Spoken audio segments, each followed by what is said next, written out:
Sir ಯಾರು ಮಾತಾಡಿಲ್ಲ ಅವ್ರಿಗೆ ಕೊಡಿ ಸರ್. ಯಾರು ಮಾತಾಡಿದವ್ರಿಗೆ ಕೊಡುದು. ಈಗ ಸೆಕೆಂಡ್ ಮತ್ ಕೊಡಿರಿ ಅಂತಾರೆ, ಫಸ್ಟ್ ಮಾತಾಡ್ಬಿಡ್ಲಿ ಎಲ್ಲರೂ. ಹಾಗೆ ಸರ್ 7:45 8 ಗಂಟೆ ಇದ್ದ ಕ್ಯಾಮ್ರಾ ಚರ್ಚೆ ಆಗಿದೆ. ನನ್ನ ಹತ್ರ list time to time list ಇದೆ ಅಲ್ಲ. ಮಾನ್ಯ ಸಭಾಧ್ಯಕ್ಷರೇ, ರಾಮಮೂರ್ತಿ ಅವರು 7 ಗಂಟೆ 43 ನಿಮಿಷ, ನಿಯಮ 60ರಲ್ಲಿ 7:43 7 ಗಂಟೆ 43ಕ್ಕೆ ನೀವು ಇಲ್ಲಿದ್ರಿ. ಮಾನ್ಯ ಸಭಾಧ್ಯಕ್ಷರೇ 7:40. ಆಮೇಲೆ ಸಭಾಧ್ಯಕ್ಷರೇ ಒಂದು ವಿನಂತಿ ಇದೆ. ತಾವು ಹೊಸ ಈ ಕಾನೂನು ಮಾಡ್ತಾ ಇದ್ರಿ, ಎಲ್ಲಾ ಕಾನೂನು ಓಕೆ, ಬಟ್ ಈ ರಾತ್ರಿ 11 ಗಂಟೆ ಇರ್ಬೇಕು, ವಾಪಸ್ 7 ಗಂಟೆ ಬರಬೇಕು.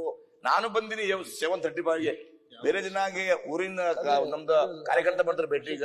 ಅದಕ್ಕಾಗಿ ತಾವು 2-3 ದಿವಸ ಅಸೆಂಬ್ಲಿ ಮುಂದೆ ಹಾಕ್ರಿ, ತೊಂದ್ರೆ ಇಲ್ಲ.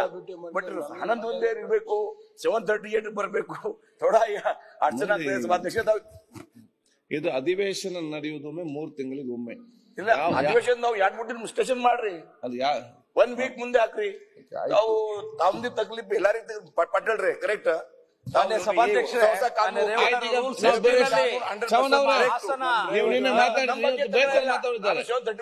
ಚರ್ಚೆ ಮಾಡ್ತೇನೆ. ಬೇರೆ ಬೇರೆ ಜನ ಹಾಸನ ಕೃಷಿ ವಿಶ್ವವಿದ್ಯಾಲಯ ಗೊತ್ತಾಯ್ತು. ರೂಲ್ 16 ಮಾಡಬೇಕು. ಈ ಬಗ್ಗೆ ಅಧ್ಯಕ್ಷರೇ ಚವ್ಹಾಣ್ ಅವ್ರು ಹೇಳ್ತಾ ಇರೋದು ಒಂದ್ ನಿಮಿಷ ನಿಮ್ ಜೊತೆ ಇದ್ರ ಬಗ್ಗೆ ನಿಮ್ ಜೊತೆ ಇದೀನಿ. ಚವ್ಹಾಣ್ ಸಾಹೇಬ್ರ ಏನ್ ಹೇಳ್ತಾರೆ ಸರ್, ನಮ್ ಭಾಗದಲ್ಲಿ ಏನಾಗ್ತದೆ, ಸದನ ಇದ್ದಾಗ ಒಂದು ಕುತೂಹಲನೂ ಇರ್ತದೆ, ಮತ್ತೆ ಎಲ್ಲರ ಮಂತ್ರಿಗಳು ಸಿಗ್ತಾರೆ, MLA ಗಳು ಸಿಗ್ತಾರೆ ಅಂದ್ಬಿಟ್ಟು ಅರ್ಜಿಗಳು ತಗೊಂಡ್ ಬಂದ್ಬಿಡ್ತಾರೆ. KK ಎಕ್ಸ್ಪ್ರೆಸ್, ಉದ್ಯಾನ ಎಕ್ಸ್ಪ್ರೆಸ್, ಸೋಲಾಪುರ್ ಎಕ್ಸ್ಪ್ರೆಸ್ ಅಲ್ಲಿ ನೀವು 8 ಗಂಟೆ ಕೇಳ್ಬಿಟ್ರೆ ಜನಕ್ಕೆ ಭೇಟಿನೇ ಆಗಕ್ಕಾಗಲ್ಲ ಸರ್. ಆಮೇಲೆ ನೀವು ಅದು ಹೊಸದ್ AI ಬೇರೆ ಹಾಕ್ಬಿಟ್ಟಿದ್ದೀರಾ. ಅಲ್ಲಿ ಯಾರು ಬರ್ತಾರೆ, ಯಾರು ಹೋಗ್ತಾರೆ, ಹೇಗ್ ಕೊಡ್ತಾರೆ, ಏನ್ ಮಾಡ್ತಾರೆ, ಎಷ್ಟೊತ್ತಿದ್ದೀರಾ ಅಂತ ನೀವು ಕೊಡ್ತೀರಾ. ನಿಮ್ಮ ಹತ್ರ ರಿಪೋರ್ಟ್ ಕಾರ್ಡ್ ಚೆನ್ನಾಗಿದೆ, ಆದ್ರೆ ಜನರ ಹತ್ರ ನಮ್ ರಿಪೋರ್ಟ್ ಕಾರ್ಡ್ ಹಾಳಾಗ್ತಾ ಇದೆ, ಅವ್ರಿಗೆ ಭೇಟಿ ಆಗಕ್ ಆಗ್ತಾ ಇಲ್ಲ. 3 ದಿನ ಆಯ್ತು ನಾನು ಜನರಿಗೆ. ಮಾನ್ಯ ಸಭಾಧ್ಯಕ್ಷ ಸೂಚನೆ ಎಲ್ಲ ಸೆಟ್ ಆಯ್ತಾ? ತಕರಾರಿಲ್ಲ ಅಧ್ಯಕ್ಷರೇ, ನೀವು ನಡೆಸಿ. ಅಧಿವೇಶನಕ್ಕೆ ಬರೋದ್ ನಮ್ ಕರ್ತವ್ಯ. ವಿಧಾನಸೌಧ ಕೂಡ್ಲಿಕ್ಕೆ ಜನರು ನಮ್ಗೆ ಆಯ್ಕೆ ಮಾಡಿ ಕರೆಸ್ತಾರೆ.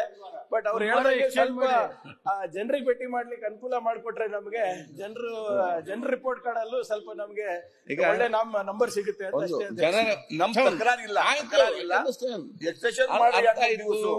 ಅಧಿವೇಶನ ಆಯ್ತು. HK ಪಾಟೀಲ್ ಚವ್ಹಾಣ್ ಅವರೇ, ಈಗ ರೇವಣ್ಣ ಒಂದು ನಿಯಮಾವಳಿ ತಂದಿದ್ದಾರೆ, ಅದೊಂದು ಮನುಷ್ಯ ಕೊಡಿ. ಚವ್ಹಾಣ್ ಅವರಿಗೆ ನಾನ್ ಪರವಾಗಿ ಹೇಳ್ತಾ ಇಲ್ಲ, ಬರ್ತಾ ಇದ್ದೀನಿ ನಾನು.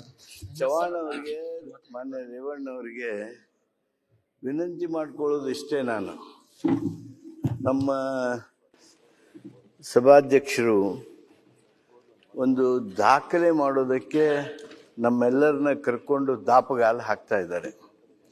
ಬಹುಶಃ ನಮ್ಮ ವಿಧಾನಸಭೆ ನಡೀತಕ್ಕಂಥ ಒಟ್ಟು ಸಮಯ ಹೊಸಬರಿಗೆಲ್ಲ ಪಾಲ್ಗೊಳ್ಳೋದಕ್ಕೆ ಅವಕಾಶ ಮಾಡಿಕೊಟ್ಟಿರೋದು, ಇದು ನಮ್ಮ ಗಿನ್ನೀಸ್ ಬುಕ್ ಆಫ್ ರೆಕಾರ್ಡ್ಸ್ನಲ್ಲಿ ಬರೋದಕ್ಕೆ ಸಾಧ್ಯ ಇದೆ.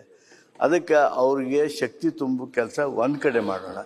ಆದರೆ ಒಂದು ನಾನು ತಮ್ಮಲ್ಲಿ ವಿನಂತಿ ಮಾಡ್ತೀನಿ, ನಮ್ಮ ಏನು ಹೊಸ ಶಾಸಕರಿದ್ದಾರೆ ಅವರಿಗೆ ಇಲ್ಲಿ ಮಾತಾಡೋದು ಒಂದನೆಯ ಎಮೋಷನಲ್ ಸ್ಯಾಟಿಸ್ಫ್ಯಾಕ್ಷನ್, ಭಾವಾತ್ಮಕ ಸಮಾಧಾನ. ಆದರೆ ಅದರ ಜೊತೆಗೆ ಅವರು ಭಾಷಣಕಾರರಲ್ಲ, ಪ್ರೊಫೆಸರ್ಸ್ ಅಲ್ಲ. ಅವರ ಕ್ಷೇತ್ರದೊಳಗೆ ನೋಡಬೇಕು ಅಂತಾರೆ, ಅವರ ಪ್ರದೇಶದಲ್ಲಿ ನೋಡಬೇಕು ಅಂತಾರೆ. ಅವರು ಯಾವ ಭಾಗದ ಪ್ರತಿನಿಧಿ ಇದ್ದಾರೋ, ಉತ್ತರ ಕರ್ನಾಟಕದವ್ರು ನೋಡ್ಬೇಕಂತಾರೆ, ಹೈದರಾಬಾದ್ ಕರ್ನಾಟಕದವ್ರು ನೋಡ್ಬೇಕಂತಾರೆ, ಹಳೆಮೈಸೂರವ್ರು ನೋಡ್ಬೇಕಂತಾರೆ. ಹಾಗಾಗಿ ಅವರು ಏನು ಮಾತಾಡ್ತಾರ, ಯಾವಾಗ ಮಾತಾಡ್ತಾರ, ಅದು ಅವರ ಕ್ಷೇತ್ರದ ಜನರಿಗೆ ತಿಳಿಯುವಂತೆ ಮಾಡಿ ಅವರನ್ನ ನೋಡ್ಬೇಕು, ಮಾತಾಡೋದು ನೋಡ್ಬೇಕು. ಆ ವ್ಯವಸ್ಥೆ ಮಾಡಿದ್ರಿ ಅಂದ್ರೆ ಅವರ ನಿಜವಾದಾಗಿರ್ತಕ್ಕಂಥ ಅವರ ಟ್ಯಾಲೆಂಟು ವ್ಯಕ್ತ ಆಗುತ್ತೆ, ಅವರ ನಾಯಕತ್ವ ಬೆಳೀತದೆ. ಅದನ್ನು ತಾವು ದಯಮಾಡಿ ಮಾಡ್ತೀರಿ ಅಂತ ಹೇಳಿ ವಿಶ್ವಾಸವನ್ನು ಹೊಂದಿದೆ. ನನ್ನ ಸಭಾಧ್ಯಕ್ಷರೇ, ಅಧ್ಯಕ್ಷ ಬಗ್ಗೆ ನಮ್ದು ಒಂದ್ ಬಿ ತಕರಾರು ಇಲ್ಲ. 100% ಎಲ್ಲ ಕರೆಕ್ಟ್ ಅವ, ನಮ್ ತಕರಾರು ಇಲ್ಲ.